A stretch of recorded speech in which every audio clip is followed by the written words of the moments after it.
नमस्कार, मैं हूं अजय प्रकाश और आप देख रहे हैं जनज्वार। हम लोग लगातार किसान आंदोलन कवर कर रहे हैं। आज 32वां दिन है। सरकार से वार्ता की कुछ बातें किसान आंदोलन के प्रतिनिधियों ने रखी। कल पत्र जारी किया और बाकायदा सरकार को मुद्दा सुझाया कि इन मसलों पर हम बात करेंगे। हमारे साथ इस वक्त जो 32 ऑर्गेनाइजेशन जिनका नाम लिया जाता है उनमें से एक के नेता जगमोहन जी हमारे साथ हैं। हम उनसे जानेंगे कि सरकार ने कल के आप लोगों के पत्र पर क्या प्रतिक्रिया दी है। जी देखो जी, अभी तक तो कोई प्रतिक्रिया आई नहीं, लेकिन हम तो प्रतिक्रिया देंगे कि उसका जो पहले लंबा लेटर था जी 8 पेज वाला तो जो बाद में लेटर भेजा उसका कॉपी पेस्ट ही था।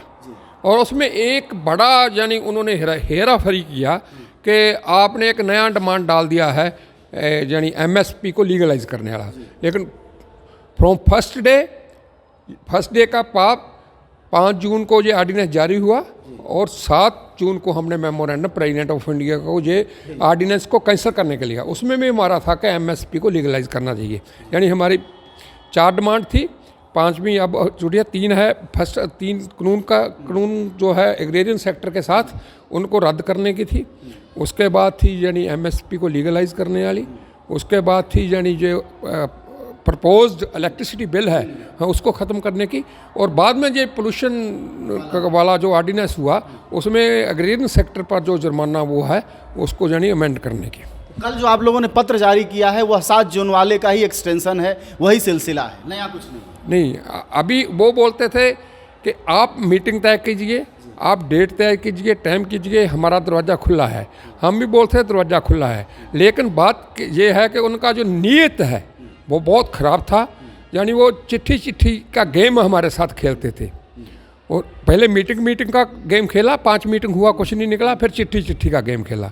लेकिन इस बार हमने यानी जो एक टेबल टॉक का प्रोटोकॉल होता है उसको अप होल्ड करते हुए बहुत शॉर्ट में एक ही पेज का चिट्ठी है, 1 पेज का चिट्ठी दिया है। लेकिन उस पेज में हमने ये लिखा है कि हम दुख से लिख रहे हैं कि आप एक तरफ तो किसानों की डिमांड को जानने के लिए, मानने के लिए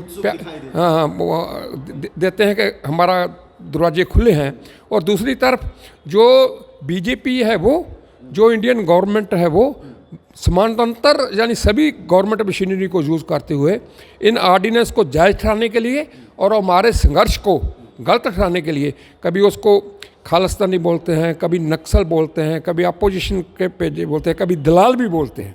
यानी एजेंट हैं, ये फार्मर्स नहीं है। अब तो सभी वर्ल्ड लेवल पर पता चला गया है कि ये फार्मर्स हैं। इसके बाद हमने दुख से लिखा और बहुत ऐसी भाषा में लिखा, सख्त में, कि हमें गुस्सा भी बहुत है। लेकिन इस बार हम बातचीत करना चाहते हैं, इस डेट को करेंगे, इतने बजे करेंगे, लेकिन एजेंडा ये होगा। जो एजेंडा भेजा है वो एजेंडा यही, वो 6 जून वाला ही एजेंडा है कि तीनों एग्रेरियन सेक्टर वाले जो है वो रिपील हों। रिपील कैसे करना है, ऑर्डिनेंस जारी करना है, आज पार्लियामेंट का सेशन बुलाना है, उस पर बातचीत हो सकती है, प्रोसेस मेथोडोलॉजी पर बातचीत हो सकता है। और दूसरा उसमें अमेंडमेंट होना चाहिए पोल्यूशन वाले में। और जो प्रपोज्ड बिल है इलेक्ट्रिसिटी, वो भी स्टेट का इलेक्ट्रिसिटी था, वो इन्होंने यानी जैसे इंडियन कॉन्स्टिट्यूशन को मोम का नक बोलते हैं कमाकर सेंटर में डाल दिया, उसको भी हम रद्द करना। एक बात बताइए कि अभी आपने बिचौलिया दलाल कहते हैं, हम लगातार जनज्वार की ओर से हम सवाल पूछ रहे हैं जनता से कि बिचौलिया आखिर कौन, दलाल कौन? तो किसानों की तरफ से जवाब आ रहा है कि मोदी दलाल हैं, मोदी बिचौलियाँ हैं। क्या ये स्थिति आप ठीक मानते?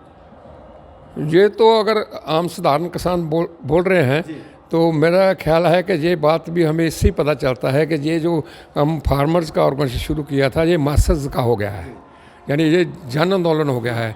हम बोलते थे कि किसी एक स्टेट का नहीं है, सारी देश का है, देश का नहीं अब दुनिया का बन गया है। जो कृत करता है वो सभी इसमें लगा हुआ है। उसका कारण क्या है? जो 3rd बिल है जिस पर बातचीत वो भी नहीं करती, उसकी चिट्ठी में भी नहीं होता है। वो जो है यानी एसेंशियल गुड्स वाला जो है उसका यानी उसमें जो अमेंडमेंट है उसमें पब्लिक डिस्ट्रीब्यूशन सिस्टम जो है उसको ख़त्म करने वाला है। उसमें अर्बन पुअर को भी अनाज सस्ता मिलता था पब्लिक डिस्ट्रीब्यूशन में, और रूरल पुअर को मिलता सारे इंडिया में। और अनाज कौन पैदा करता था? हम किसान और खेत मजदूर पैदा करते थे। यानी इनका अनाज को स्टोर करने के लिए प्राइवेटेशन मंडी ला दिया और पब्लिक डिस्ट्रीब्यूशन का भोग बंद करने का शुरू कर दिया। शांता कुमार की रिपोर्ट से एफसीआई अंडर लिक्विडेशन है, समाप्तिधीन है। उसका 55% जो एम्प्लॉइज़ है वो रिटायर हो चुका है, न्यू रिक्रूटमेंट कोई नहीं है। जैसे 35% कभी 90% वो सेंटर का नोडल एजेंसी है, फूड एजेंसी। पंजाब से पहले जो परचेज शुरू हुआ आज से 30 साल पहले एफसीआई करता था, उसके बाद उसने 35 किया, फिर 25 किया, अब 10% ही परचेज करता है एफसीआई पंजाब से और हरियाणा से। और यानी एपीएमसी सिस्टम जो स्टेट गवर्नमेंट का, स्टेट ही सब्जेक्ट था एग्रीकल्चर का, एपीएमसी सिस्टम में हमारे स्टेट की 6 फूड ग्रेन एजेंसी हैं, बहुत अच्छा स्टोरेज करती हैं। स्टेट का अपना वेयर हाउस है, किसी भी स्टेट का अपना सेंट्रल वेयर हाउस है, लेकिन किसी भी स्टेट का अपना वेयर हाउस नहीं है। गोडाउन अपना है, सब कुछ अपना है। वो भी परचेज एजेंसी है, मार्कफेड है, पंसअप है, फूड एंड सप्लाई है, एग्रो है। यानी ऐसे 5 हमारी फूड ग्रेन एजेंसी हैं जिनका एक अच्छा मार्केटिंग बोर्ड है। मार्केटिंग बोर्ड जो है उसमें हमारा स्टेट यानी और हरियाणा भी कई बार और हम भी कई बार 10-15 बार हम नेशनल लेवल पर मार्केटिंग में यानी प्राइज़ ले चुका है। हमारा गवर्नमेंट ने लिया है प्राइज़, लेकिन ये अच्छा सिस्टम था। एक बात बताइए कि आप अभी एमएसपी को लीगलाइज करने की बात कह रहे थे और देश में अभी सिर्फ 6% किसानों को एमएसपी मिलती है, तो जब आप लोग लीगलाइज करना कहते हैं तो क्या इसका मतलब ये होता है कि देश स्तर पर इसको लागू किया जाए सभी के लिए? हाँ, यही है। ये हमारा आज का नहीं, ये हमारा 2018 में हमने पैरेलल पार्लियामेंट लगाया था ऑल इंडिया किसान संघर्ष कोऑर्डिनेशन कमेटी की तरफ से। वहाँ हमने 2 बिल ड्राफ्ट किए थे। एक तो एमएसपी को not only legalize ensure purchase, अच्छा ये हाँ, दूसरा था रमेंट यानी उसका जो कीमत है वो पूरा प्रॉफिटेबल हो, स्वामीनाथन कमीशन की रिपोर्ट के अनुसार हो। एक ऐसा, दूसरा जो हमें ये नहीं मिला प्रॉफिटेबल और हमारा नहीं परचेज हुआ, इसीलिए हम कर्जे में हैं। जो कर्जा पहला है वो ख़त्म करो टोटल। जो 2 बिल थे, दोनों बिल एक राज्यसभा में एक लोकसभा में प्लेस किए प्राइवेट बिल के तौर पर, अभी भी रिकॉर्ड में पड़े हैं। ये तो हम तब का एमएसपी को लेकर आप लोगों का इस तरह की मांग है कि राष्ट्रीय स्तर पर लागू किया जाए, तो आंदोलन में बाकी देश के भागीदार किसान उस रूप में क्यों नहीं दिखाई देते हैं? लगातार ये सत्ता पक्ष सवाल भी करता है। सत्ता पक्ष सवाल करता था और ग्राउंड लेवल पर रियलिटी भी था। यानी देखिए, ये 5 जून को हैं, 6 जून को, 7 जून को हमने डीएम में पंजाब में बोलकर प्रेसिडेंट को ऑर्डिनेंस रद्द करने के लिए, जिस पर साइन मत करो, इस पर ही हमने टेलीग्राफ और सभी दे दिया था और धरना दे दिया था, प्रेसिडेंट ऑफ इंडिया को मेमोरेंडम दे दिया था। पंजाब में और हरियाणा में इसका यानी बहुत ज़्यादा जो टोटल परचेज करता है 34% पंजाब हरियाणा में होता है, कभी 65 होता था, अब 34% होता है। दूसरे में इतना नहीं है। जहाँ नहीं है वहाँ हाल क्या है, बिहार में यूपी से 900 रुपया वो प्राइवेट प्लेयर खरीदता है और हमारे यहाँ जो है मंडी 1900 रुपये आकर बेचता है, बिहार से परचेज करके पंजाब में आके बेचता है। इसलिए ये हम यानी अपना बात किसी एक मैं ये पूछ रहा था शायद सवाल, मैं कह रहा हूँ कि व्यापक तौर पर किसान फिर आप लोगों के साथ क्यों नहीं, क्योंकि वो तो नुकसान में आपके आंदोलन में साथ देंगे। तो अभी मैं आपको रिक्वेस्ट करता हूँ कि आप सभी 5 मोर्चे में जाइए। यहाँ महाराष्ट्र के लोग भी हैं, यहाँ कर्नाटक के लोग भी हैं, यहाँ केरला के लोग भी हैं और यूपी के तो बहुत हैं, अंतरांचल के बहुत हैं, हरियाणा के बहुत हैं, राजस्थान के बहुत ज़्यादा बढ़ गए हैं। जो आज के 3 दिन पहले हमारे 2 टोटल 100% ब्लॉकड थे, अब 5 रास्ते ब्लॉकड है। ये दिन ब दिन बढ़ रहा है। हमको सभी लोग यानी हमारा थैंक्स धन्यवाद करते थे, ये पंजाब में लोगों ने किया, अच्छा किया। लेकिन अब ये मौका मिल गया है जो हमारे सिर पर इतना उन्होंने हमारा धन्यवाद किया था, हम ये धन्यवाद करते हैं कि ये अब लोक संघर्ष भी बन गया है और सारे देश का संघर्ष भी बन गया है। अच्छा, आखिरी सवाल, बॉटम लाइन क्या होगा? अगर मान लीजिए कि बहस होती है, संघर्ष होता है, तो हमेशा एक बॉटम लाइन होता है। क्या कल वह बॉटम लाइन था या कोई और बात हो सकती? नहीं, बॉटम लाइन ही है। हम तो यहाँ आए हैं, संघर्ष जीत कर जाना है, नहीं तो नहीं जाना है। त्यार जेल भी है, इनके पास गोली भी है, अथरू गैस भी है, जो मर्जी करे। जाएंगे कर तो जीत कर जाएंगे, नहीं तो नहीं जाएंगे, ये तय है। एमएसपी पर एक बात होती रहती है, अक्सर लोग कहते हैं अगर एमएसपी मान लिया जाए, बहुत सारे किसान कहते हैं, किसान संगठन भी कहते हैं कि एमएसपी मान लिया जाए तो एमएसपी अगर सिर्फ मान ले सरकार तो आंदोलन पूरा हो जाए? नहीं, ऐसी कोई बात नहीं है। एमएसपी बात को एमएसपी मान लें, एमएसपी हमें दे रहे हैं, वो तो ऐसे भी बोल सकता है मोदी कि आपका कितना अनाज हुआ आप रजिस्टर कीजिए, हम आपके अकाउंट में पैसा जमा करा देंगे।